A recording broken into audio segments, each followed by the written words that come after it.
Master your money, free your future. Welcome to Budget for Life. My name's Jeremy. I'm not a professional YouTuber. I'm a financial advisor, but this video is not financial advice. In this video, we're going to take a look at Under Armour. Is it worth considering? Is it worthy of a deeper dive to see is Under Armour a good buy? Why are we looking at Under Armour? Because one of you asked me in the comments, hey, would you check out Under Armour? And I want to encourage that. Okay, the priority goes to my clients and my firm. If there is a company you want me to look at, if you're one of my clients, let me know and you jump to the top of the list as far as future content, future videos I can make.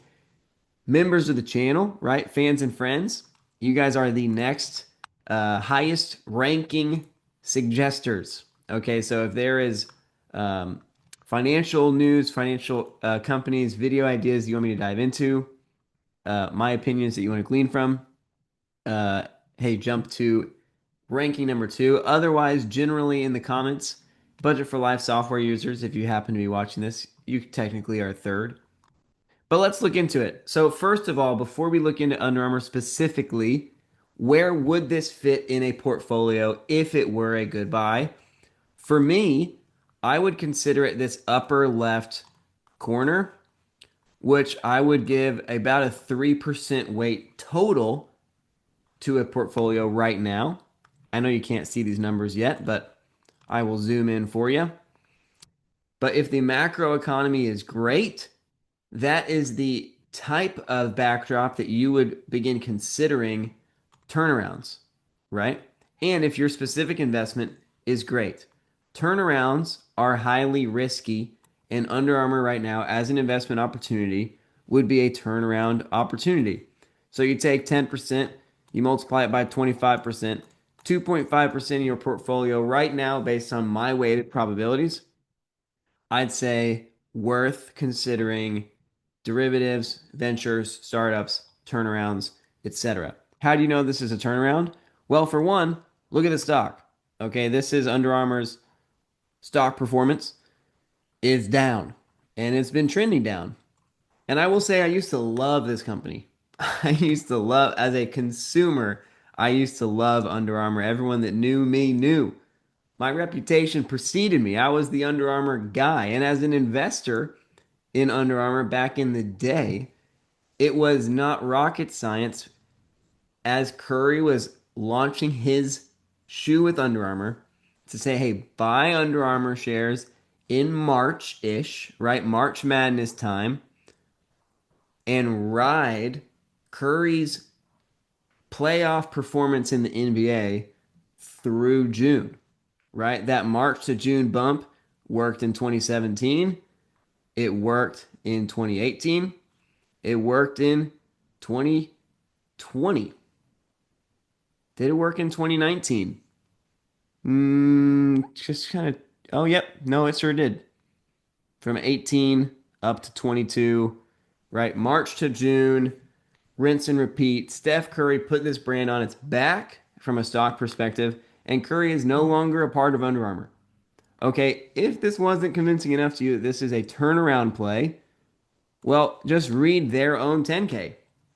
I mean, this is the very beginning of their front page of their 10K, reflecting on fiscal 2025. It was a year that marked a pivotal turning point for Under Armour. They are telling you, we are trying to turn. So let's look at some of their financials at a high level. What can we glean from? Is it worth exploring an investment in Under Armour as a turnaround? And right now, I mean, on a just 1 year basis, they're down 25%. But did the low just get set in right at 419 a share, or I guess 396 on November 20th? Right, they are up over about 25 over 25% since then. If you've been invested in Armour for just the past month and a half, but technically they have not broken prior highs. Right, it's still on a technical basis on a downtrend. It is still losing money, right? And it's still worth $2.3 billion dollars as an enterprise, despite bleeding out financially. But let's look at what they say about their turning point, because Under Armour's brand overall has some challenges. And I will say, as a sector, clothes and apparel, not an enviable sector. They are so, it's so easy to get into this business. I mean, Kevin Plank, the founder of Under Armour, just made some of these shirts literally in his mom's basement and started passing them out on football fields. And then he bought a huge ad in some magazine, maybe ESPN or I don't remember, maybe Sports Illustrated, full page ad, maybe it was Wall Street Journal even. Basically, he put all of his money, borrowed all he could, put it on ads, and it blew up, right? We will protect this house. Under Armour. But the patents expired. Nike started making dry fit material with the same stuff. And in the transition from, right, this is the only place you can get a shirt like this is Under Armour, to now people are wearing clothes like this for fun, even if they are not inspired athletes, right? The athleisure trend, the Lululemons of the world. Under Armour put their stake in the ground. We are not athleisure. We are only performance.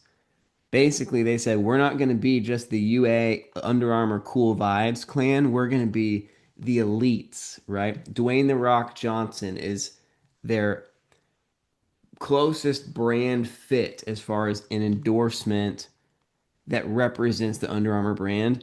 And guess what? Dwayne the Rock Johnson is getting older every year. Like people that are 18 are not necessarily trying to weigh 500 pounds of thick muscle and represent the military for their whole life. And it's all grit. Nothing matters except your choices. You're going to overcome it. Right. But so that message is not quite falling on deaf ears, but it's not culturally trending in the right direction. But regardless of those management strategic decisions that have ultimately hindered the value of the company, right? My bigger point is as a sector, Under Armour has a little ability to gain meaningful market share based only on their own choices, right? It's such a trend driven world when you're talking about clothes. And so when you're thinking about is Under Armour a good buy, it's like, are they going to turn around? It's like, well, they might. It might not even be about the numbers. It might just be about the cultural trends. And is there anything culturally that would lead you to think that Under Armour is going to see a revival? Like I don't know. Like who are their athletes right now?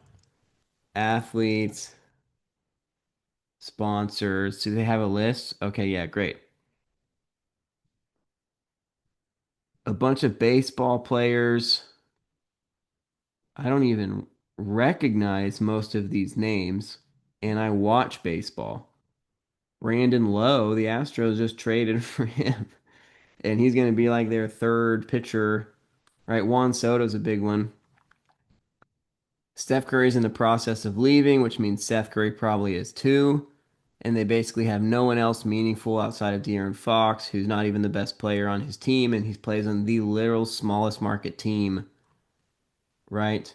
They still have Anthony Joshua, the boxer. Is this really their roster? I mean, they have gutted their spending to focus on the financials. They've got Kyle Hamilton and Zay Flowers, right? They're always a big presence in Baltimore. But like Luther Burden's not even the best receiver on his team, much less the best offensive player. They got Cam Ward and Jonathan Taylor. Anyways, not an inspiring roster. There's no person other than The Rock who has enough of a reach to meaningfully impact the brand. And The Rock's message has reached saturation, right? It's not necessarily that he's falling on deaf ears. It's just like there's no one that hasn't heard of him at this point. Like, what can he do that he hasn't already done? He's The Rock, you know? So culturally, because they have cut their spending so much on their athletes, like I talked about Steph Curry back in, buy it in March, sell it in June. Just play the basketball runs because Steph Curry's clout mattered that much for the stock. Now it's like, what could The Rock do that he hasn't already done that would move the needle on the stock? Apparently nothing because he's been on their roster since 2016, I'm pretty sure. I mean, Project Rock, some of the clothing came out a little later, but anyways, without the cultural representative, right? Without the face of the culture, what could the culture do in America that would rush people back to Under Armour? Like even if people became like football, the NFL is more popular than it's ever been, right? It's blowing up in popularity. You see all the sports betting tied to it, fantasy football, right? It's still by far the most watched American sport. Under Armour has its roots in football, and yet football's popularity has nothing to do with the performance of the stock, right? Anyways, let's see. Let's see what they're saying, okay? Humble and hungry, right? Gritty, right? Dwayne the Rock Johnson. Kevin Plank, he's still CEO. Let's check out some of their numbers. Tell me about the money. What do we got? Total assets down, current assets down 500 million year over year. Why is that? Almost 350 million of that is cash that's not there. Tell me why.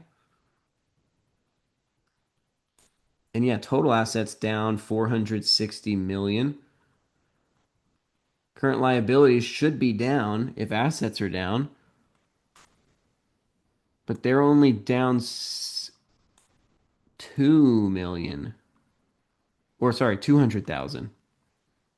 So 400,000 down in assets, only 200,000 down in liabilities.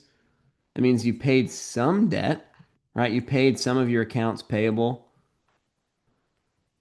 but not even really. You just swapped accrued expenses for accounts payable. Some long-term debt matured, 80K of long-term debt you paid off, and that's it. I mean, just the present, just the part you owed. You didn't even, and you cut a little bit of operating. So you closed a few stores and you paid off the current portion of this massive long-term debt. That's crazy. This is in thousands, right? This is in thousands. No, this is 600 million in debt, and they only have 500 million in cash, and that's not what you want to see. Not what you want to see. I mean, it's not horrible. It's not like I'm not saying an implosion is imminent. I'm just saying the financial risk of this turnaround is relatively high, not just because of all the cultural stuff we just talked about. Like, what is the catalyst, right? So far, it hasn't turned, right? So why would it be turning? That's kind of what we're looking for. Revenues, boom, 3 years in a row, down, down, down. Boo. Profit, 3 years in a row, down, down, down. Net income, 3 years in a row, down, down, down. And now officially big loser. Big loser. I mean, from 2024 to 2025, right? They still made $230 million in 2024 off of their 5.7 billion in sales. Their sales go down to 5.1 and all of a sudden they lost 200,000.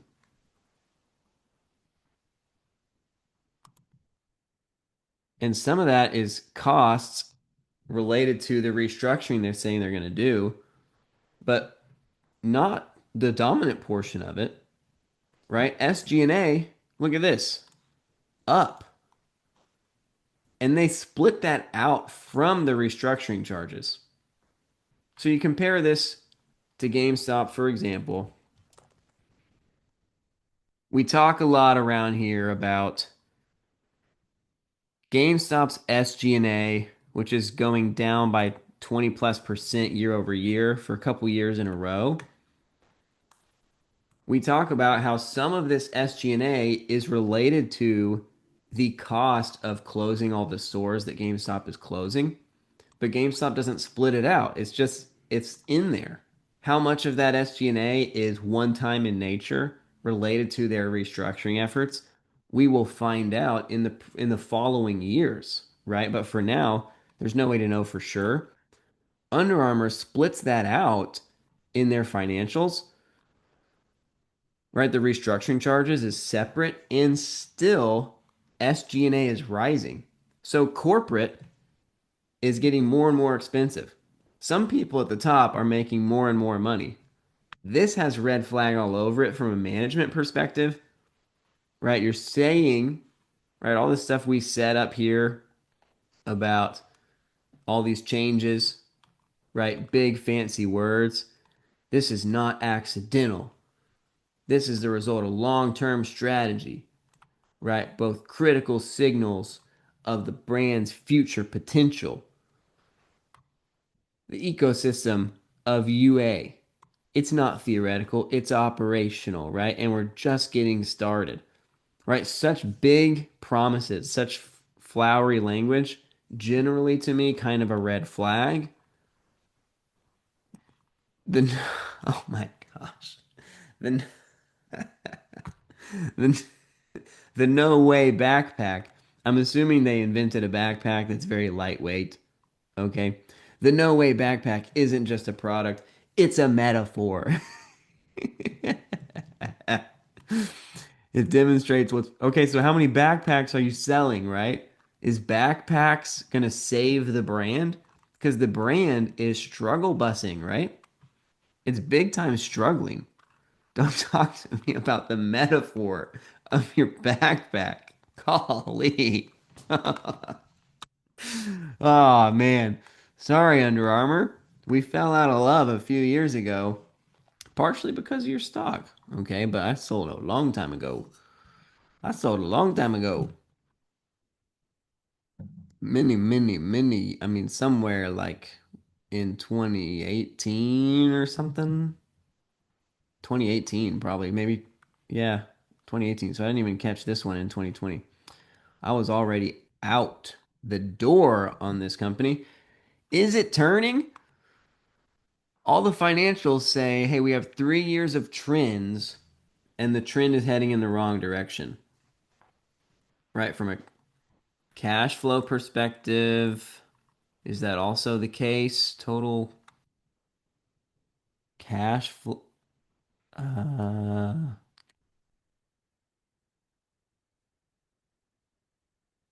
here's the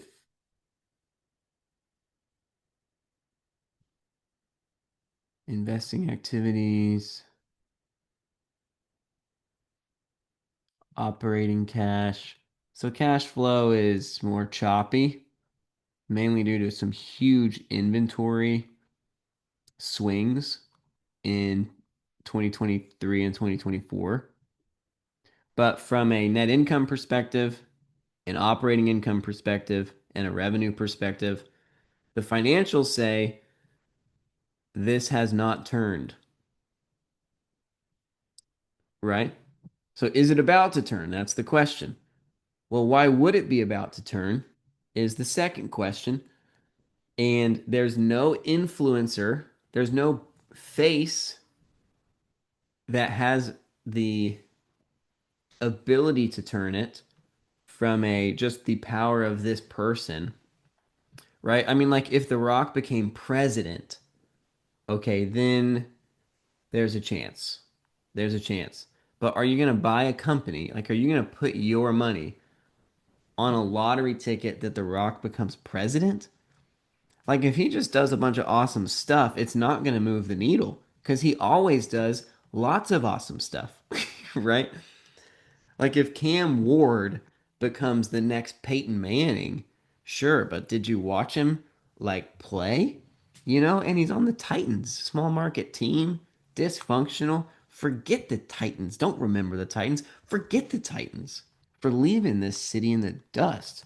And in 2002, we came back with the Houston Texans, baby. Let's go. Anyways,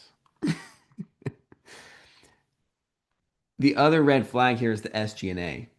SG&A rising all 3 of these years while their stock is tanking all 3 of these years to me indicates a huge conflict of interest.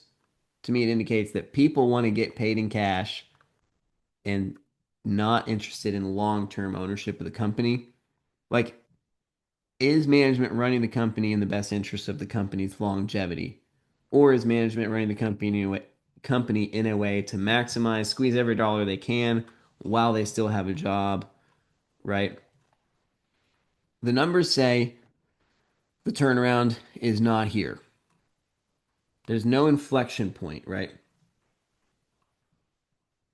They're losing a bunch of money and they don't have a lot of money, right? They lost 200 million in net income and they only have 500 million in the bank.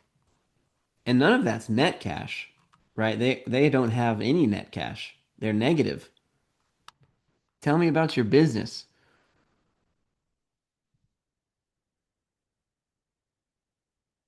Selling stuff. Great. Here's our products. Great. Here's our sales and distribution. Great. Product and design. Great. See, everything here is telling me we're going to keep doing the same things. We have great intellectual property. Cool. Competition is highly competitive, right? Not a desirable sector to be in. So if I was interested in Under Armour, you'd have to see, in light of the fact that it's a turnaround play, and in light of the fact that as far as turnarounds go, this sector is not one that I covet because there's so much you can't control from a tastes and trends of consumers perspective. Not to mention people are pretty broke, right? So generally, even if people's tastes, like let's say Lululemon's very popular, right? People's ability to afford Lululemon is lower now than it used to be, right? Or take Nike or whoever you like, right? With the Main Street economy struggling so much, having like semi premium, not actual designer luxury, but like pricier than an Old Navy or a Walmart or a Goodwill, right? Clothing is probably one of the worst performing industries when it comes to substantial recessionary times. Look, they still have 14,000 teammates, 10,000 stores. Man, this company is huge. Like you gotta, you're not, you're not reshaping yourself fast enough. All that to say, the case for an investment in Under Armour would have to be more than average compelling to mitigate for the things that are less than average compelling, right? Particularly the industry that they're in, right? Okay, I didn't like anything that they just said about their business. So all they have is this 2 pages to tell you why are they turning, right? Nothing else would tell you they're turning. All they have is this little news blurb.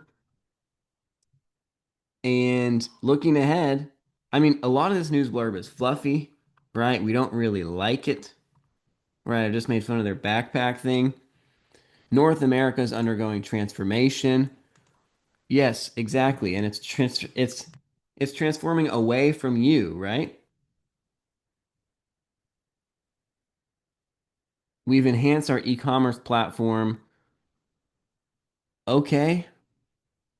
Like these little adjusted changes, like we're doing this a little bit better. We're managing our inventory a little bit. Like, tell me how it's make moving the needle financially. Wholesale, we're improving our wholesale. Our ambition is clear: achieve stability and fuel our reinvention. We're not following yesterday's playbook. I sure hope not, but it sounds like you are. Product, story, service, team. These are our pillars. Cool, cool pillars. And our conviction in each of them is unshakable. Jeez. We are moving with urgency, clarity, and bold intention. Like, why would you even have to tell investors this, right? Because the financials don't line up with this. That's why you have to say this as if you're a head coach talking to your team at halftime. Why should you have to convince investors that you, as the operators of the company, are urgently trying to fricking right this ship? You know, hey, we're moving fast, okay? Don't fire us. Don't take over the company. Okay, we are working hard over here.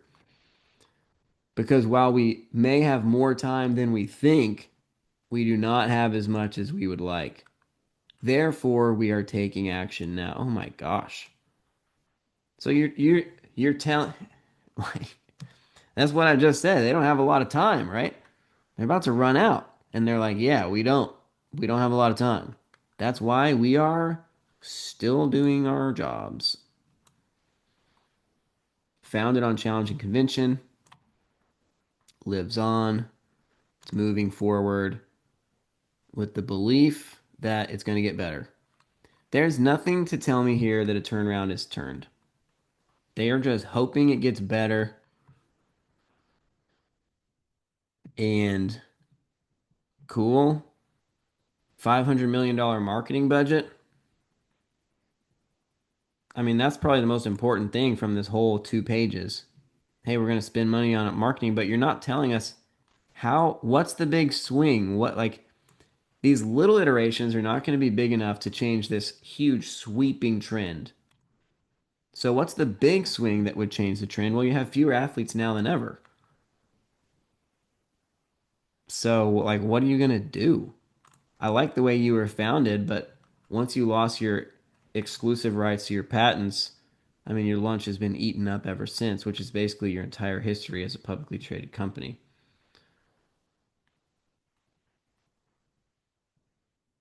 The product engine. Anyways, I wouldn't touch it personally.